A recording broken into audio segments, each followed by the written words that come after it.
우리 옆에 있는 분들이랑 인사하십시다. 주님의 이름으로 사랑합니다. 예, 주님의 이름으로 사랑합니다. 예, 감사합니다. 오늘은 우리 교회의 매우 뜻깊은 날입니다.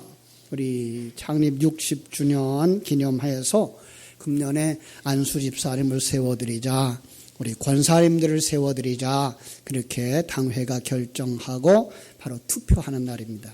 그래서 안수 집사님을 한 3분 정도만 더 세웠으면 좋겠고, 우리 권사님들을 한 5분 정도 더 세워드리고, 또 다른 교회에서 이렇게 안수 집사님으로 또 우리 권사님으로 수고하셨던 분들 가운데에 이분을 우리 같이 일하게 해드렸으면 어떻겠느냐라고 의견을 묻는 바로 그러한 투표를 하게 됩니다.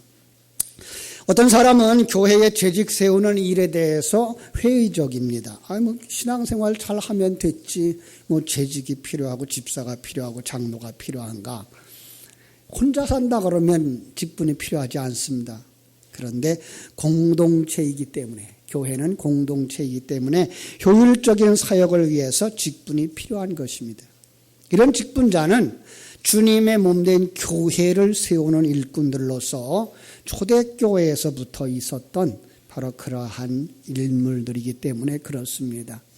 오늘 우리도 바로 그러한 초대교회가 왜 집사들을 세웠으며 그들에게 안수해서 보냈는가라고 하는 부분을 같이 묵상하면서 오늘 우리가 투표해야 될 그러한 이유를 찾고자 합니다.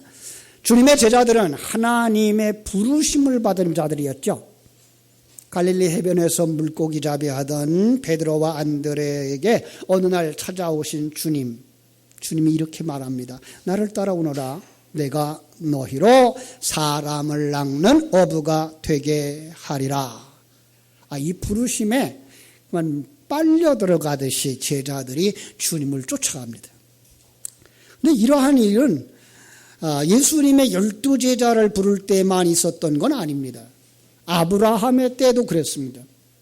갈대아 우르라고 하는 문명이 아주 발달한 도시, 우상 숭배가 몸에 밴 그들, 우상을 만들어 팔아먹고 사는 그들 속에 아브라함이 있었는데 어느 날 하나님의 음성이 그에게 들어왔습니다.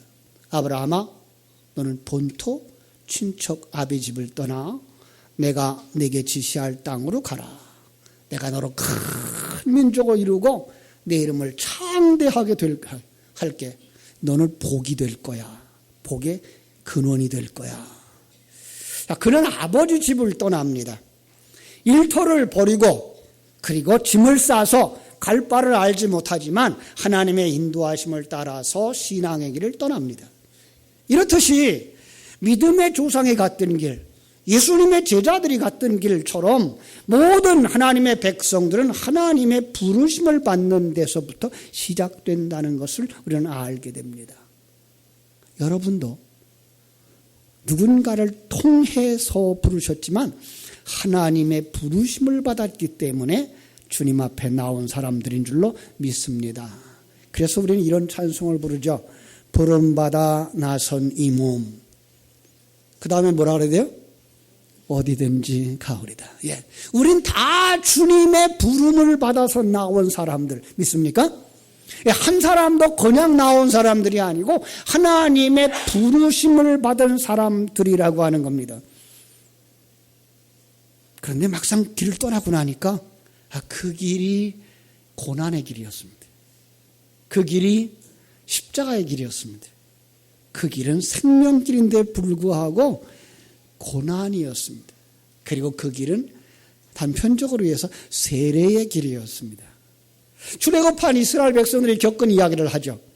그들은 정말 멀리 떠나서 잃어버렸던 사람, 40년 만에 다시 찾아온 모세가 그들에게 이렇게 얘기합니다. 여호와 하나님이 여기 애굽을 떠나라 그런다. 그리고 하나님이 정한 장소에 가서 제사를 하라 그런다. 하나님이 정한 장소에 가서 예배를 하라 그런다. 그들은 아주 오래 잊고 살았던 400년 동안이나 잊어버리고 그저 그 애굽의 풍물을 따라 살았던 그들, 하나님을 잃어버렸던 그들, 이야기 속에서만 들었던 아브라함의 하나님, 이삭의 하나님, 야곱의 하나님의 이야기, 모세를 통해서 말씀하시는 그 음성을 듣습니다. 아니, 모세와 함께 일하시는 그 하나님을 보게 되는 겁니다. 그래서 그들은 하나님의 뜻을 따라서 일어섭니다. 그런데 바로가 놓아주지 않습니다. 하나님은 바로에게 역사해서 바로가 두 손 반짝 들게 만들어요. 그리고 그들은 바로의 허락을 받고서 이제 출애굽을 하게 됩니다. 자, 보따리를 쌌습니다. 짐승을 몰고 이제까지 살았던 애굽의 정든 집을 떠나서 한 걸음 한 걸음 모세가 인도하는 대로 갑니다. 그런데 눈을 떠보니까 앞에 홍해바다입니다. 어디로 가라는 거예요? 하다가 바다가 그냥 하늘부터 땅까지 닿았습니다. 이거 어떻게 한다란 말이에요? 그런데 뒤에서 이 말발굽 소리가 들리는 거예요. 그 바로가 정신을 다시 차리고서는 이 사람들 보냈다가는 우리가 망하겠구나 싶어가지고서는 군인들을 동원하고서는 쫓아오는 거예요. 그때에 하나님의 사람 모세가 지팡이 든 손을 그 바다를 향하여서 내밀었습니다. 그러자 동풍이 불어오더니 이 바닷물을 갈라서 벽을 쌓습니다. 그러니 그 사이로 길이 나는데 성경은 그렇게 말합니다. 마른 땅과 같았다. 예. 육지같이 그 길을 건너게 됩니다. 그리고 그들이 다 건너자 물이 다시 합쳐져 또 뒤쫓아오던 이 바로의 군대를 다 사장시켜버립니다. 바울은 훗날 이 이야기를 고린도전서 10장 1절로 4절에서 뭐라고 말하는가 하면 내 조상들이 모세에게 속하여 세례를 받았다 이렇게 말합니다. 신앙생활의 출발은 세례라는 걸 묘사하고 있는 겁니다. 그래서 다시 성경을 찾아보면 그들은 이 홍해바다만 건넌 것이 아니라 마지막 그 광야 생활을 마칠 때쯤에는 그 가나안 땅에 들어갈 때에 요단강을 만나게 됩니다. 근데 요단강을 건널 때는 이제 여호수아의 인도함을 받아 여호수아 안에서 그 죽음의 바다를 건너가서 가나안 땅에 들어가는 큰 그림을 펼쳐놓고 보면 그 출애굽의 모든 과정은 세례로 시작해서 세례로 완성되어지는 그림을 우리에게 보여주는 겁니다. 그렇습니다. 세례는 이렇게 중요한 겁니다. 자, 세례 다시 말하면 그것은 옛사람의 죽음을 상징하는 것이라 그랬어요. 그리고 새 사람으로 태어나 새 사람으로 성장하고 새 사람으로 완성되는 것, 이게 세례입니다. 우리는 성부와 성자와 성령의 이름으로 세례를 주노라 하는 그 선포와 함께 세례를 받습니다. 아주 간단하고 짧은 순간이지만은 그것은 신앙생활의 출발입니다. 옛사람의 죽음을 연습하고 벗어버리는, 매일 매순간 내가 주인으로 드러나려고 하는 내 속의 옛사람을 벗어버리는 그 사역입니다. 그런가 하면 이제 내 속에서 하나님이 주인으로 모시고 사는 새 사람이 자라나고 새 사람으로 완성되어져 가는 그 과정, 그래서 그걸 갖다가 거듭남이란 단어를 쓰기도 합니다. 그렇습니다. 신앙생활은 이 거듭남에서부터 시작되는 겁니다. 요한복음 3장 생각나죠? 밤중에 예수님을 찾아온 니고데모에게 예수님은 한마디로 얘기합니다. 사람이 거듭나지 아니하면 하나님 나라를 볼 수 없습니다. 거듭나지 아니하면 하나님의 존재를 알지 못하고 하나님의 일하심을 보지 못하고 하나님이 나와 함께하고 있다는 사실을 깨달아 알지 못합니다. 거듭나지 아니하면 신앙생활의 의미를 천국에 두고 살아가는 게 아니라 이 세상에 두고 살아가려고 합니다. 그걸 갖다가 종교생활한다 그럽니다. 그래서 거듭나기를 원합니다. 여러분 모두 다 주님의 이름으로 거듭나기를 축원합니다. 거듭나야 됩니다. 관점이 바뀌어야 됩니다. 우연히 태어난 인생이 아니라 하나님에 의해서 태어난 인생이라는 것을 알게 되고 매일 매 순간 내가 내 힘으로 살아가는 것이 아니라 하나님이 주신 그 생명, 하나님이 주신 그 은사와 능력을 가지고 살아간다는 걸 알고 이 나라, 이 역사, 이 환경을 하나님이 주장한다는 사실을 알아 그 속에서 평강을 누리게 됩니다. 그런데 거듭나지 아니하면 그게 안 돼요. 거듭나지 아니하면 세상적인 관점을 가지고 이 세상의 경쟁 구조 속에서 줄다리기 하다가 인생을 마감하고 만단 말이에요. 여러분, 여러분과 나를 누가 만들었다고요? 하나님이 만들었습니다. 여러분의 능력 누가 주셨습니까? 하나님이 주셨습니다. 여러분이 태어난 그 가정에서부터 자라나는 환경, 지금 여러분이 살아가는 이 환경도 하나님이 주장하시는 줄로 믿습니다. 하나님이 나를 만드시기 위해서, 나를 정말 하늘의 아들로 만들기 위해서, 그리스도의 신부로 만들기 위해서 이런 일도 저런 일도 일어나고 있다는 사실을 깨달아 아는 사람이 거듭난 사람인 줄로 믿습니다. 그들의 삶 속에 평강이 있습니다. 그들의 삶 속에 감사가 있습니다. 그들은 하나님이 일하심을 보기 때문에 그 속에 찬송이 있습니다. 그리고 그것이 감격해서 말할 수밖에 없게 됩니다. 그걸 갖다가 증거하는 삶이라 이렇게 말합니다. 거듭난 사람, 성장하고 성숙해가는 사람의 특징이 무엇인가 하면 증거의 삶입니다. 그렇습니다. 그래서 사도행전 2장에서 성도들이 거듭난 후에 그 성령 받은 성도들의 특징이 뭐라고요? 증거하는 삶입니다. 증인의 삶입니다. 그들은 누구에게 칭찬받기 위해서 일한 것이 아니었습니다. 누구에게 상받기 위해서 일한 것이 아니었습니다. 그들 속에 있는 하나님의 생명이 너무나 감사하고 감격했고 주님과 함께하는 삶이 즐거웠고 주님이 주시는 미래의 그 소망이 너무나 감격스러워서 나눌 수밖에 없었습니다. 모이는 것이 즐거웠고 내게 있는 건 나누어 주는 것이 즐거웠고 남을 도와줄 수 있다고 하는 것이 즐거웠습니다. 그래서 복음을 증거했더니 교회가 부흥되어집니다. 그래서 초대교회의 사역교 성도들의 숫자가 3,000명으로 되어지고 4,000명, 5,000명으로 늘어납니다. 네, 그런데 그들이 다 성숙한 이들이 아니었습니다. 문제는 여기서 생깁니다. 그들이 다 성숙했으면 문제가 될 게 없습니다. 다 거듭난 사람들이었으면, 다 주인의 그 삶을 살 만큼 자라난 사람들이었으면 문제가 없습니다. 그런데 갓 교회에 들어온 사람들이 있습니다. 아직 진리를 깨달아 알지 못하는 사람들이 있습니다. 아직 하나님의 관점으로 내 인생을 보지 못하고 하나님의 관점으로 인간사를 보지 못하는 사람들이 있습니다. 그 이야기가 오늘 1절에 있습니다. 제가 읽어드릴게요. 그때에 제자가 더 많아졌는데 헬라파 유대인들이 자기의 과부들이 매일 구제에 빠짐으로 히브리파 사람을 원망했더니 이렇게 나왔습니다.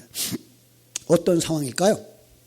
많은 사람들이 생각하기를 그저 떡이나 얻어먹고 빵이나 얻어먹으려는데 헬라파 과부들이 거기에 빠지더라. 그래서 그들이 원망하여 히브리파 사람들을 원망했다고 생각을 합니다. 제 생각은 조금 다릅니다. 여러분, 초대교회의 수준이 그거밖에 안 됐을까요? 잘 들어보세요.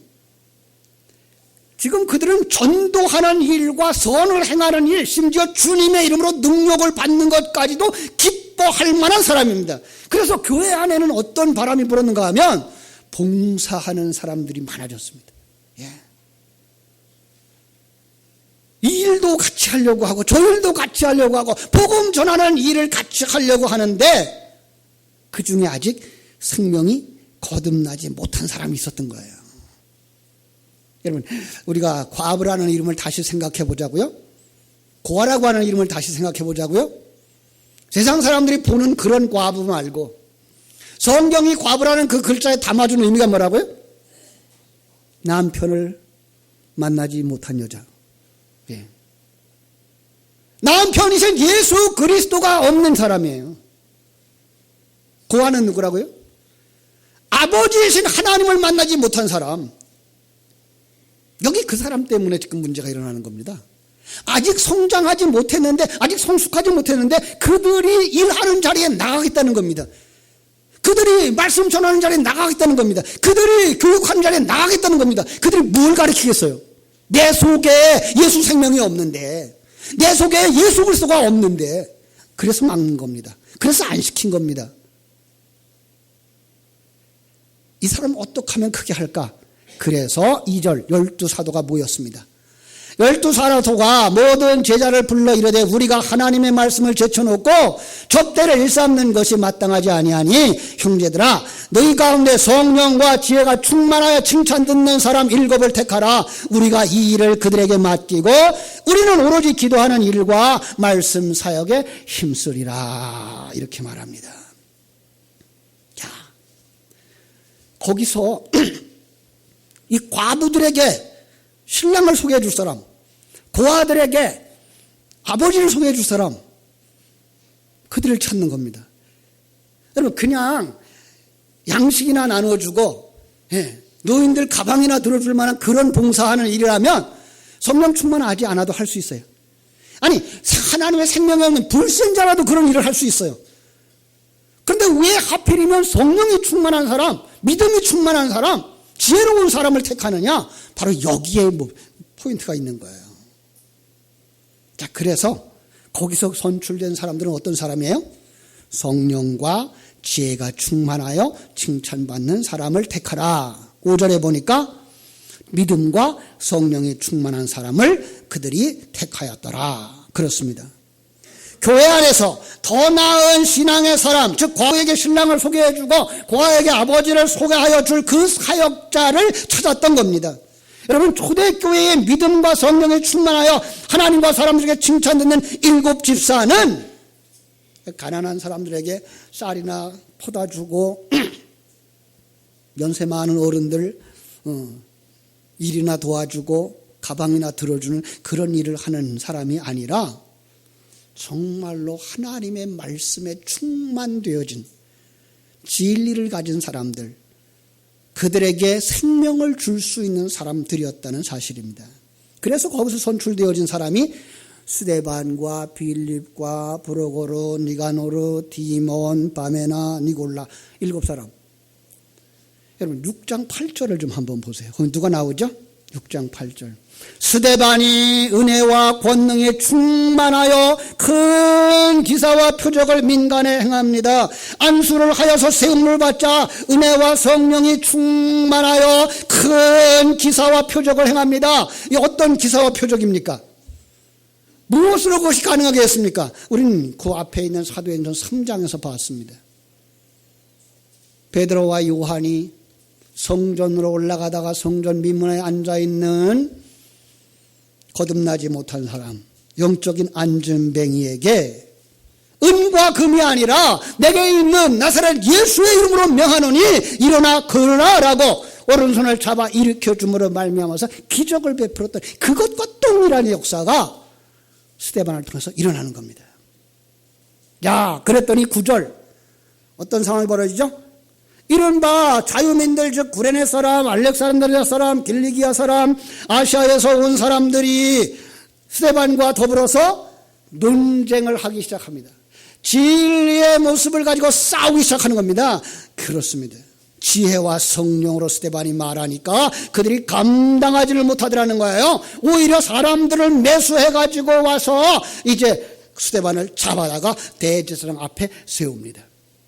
7장을 보면 그 7장 속에서 스데반이 입을 열어 강론을 하는데 그들이 알고 있는, 익히 알고 있는 아브라함의 이야기에서부터 역사적인 사역을 쭉 설명하면서 그 속에 담겨진 생명의 역사, 진리의 역사를 그들에게 다 선포하는 겁니다. 일일이 선포하는 겁니다. 여러분, 그 결과 사울이라고 하는 사람의 신앙과 신학이 바뀌어버립니다. 누구의 설교로? 집사님 설교로. 그런가 하면 8장으로 가서 보겠습니다. 8장 5절에 8장 1절에 보니까 예루살렘에 박해가 일어나가지고 그들이 다 흩어졌는데 8장 5절 빌립이 사마리아 성에 내려가 그리스도를 백성에게 전파합니다. 집사님인데. 예. 그랬더니 어떤 역사가 일어나요? 7절. 많은 사람에게 붙었던 더러운 귀신들이 크게 소리를 지르며 나가고 또 많은 중풍병자와 못 걷는 사람들, 안진뱅이에요. 그들이 나으니 그 성에 큰 기쁨이 있더라. 그리고 더 나아가서 에디오피아의 네스에게 이사야의 말씀을 풀어서 그에게 예수 그리스도를 설교하자 그가 세례받는 자까지 갑니다. 9장 39절은 그것을 성령의 인도하심을 따라 받은 자의 삶이라, 사역이라 이렇게 말씀합니다. 초대교회의 집사님들은 설교자였습니다. 저는 우리 교회의 직분자들이 다 이렇게 성령과 지혜가 충만한 사람들이기를 주님의 이름으로 소원합니다. 그래서 우리 장로님들이, 우리 안수 집사님들이, 우리 권사님들이 이 진리와 생명이 충만하여 진리의 말씀을 증거함으로 말미암아 영적인 안진병등이가 일어나고 소경이 눈을 뜨고 하나님의 기적을 일으키는 귀한 사역자들이 되어지기를 소원합니다. 그들이 교사의 자리에 들어가고 그들이 구역장의 자리에 들어가고 그들이 복음 전하는 자가 되어져서 교회의 구석구석에서 생명과 진리의 말씀을 전함으로 말미암아 건강한 교회로, 하나님의 교회를 세우는 그런 직분자로 지금도 세워주셨거니와 오늘 여러분들이 그렇게 지혜가 충만하고 성령이 충만하고 믿음이 충만한 사람을 세우셔서 이 교회를 든든히 세워가게 되기를 주님의 이름으로 축원합니다. 기도하겠습니다. 하나님 우리 아버지, 하나님의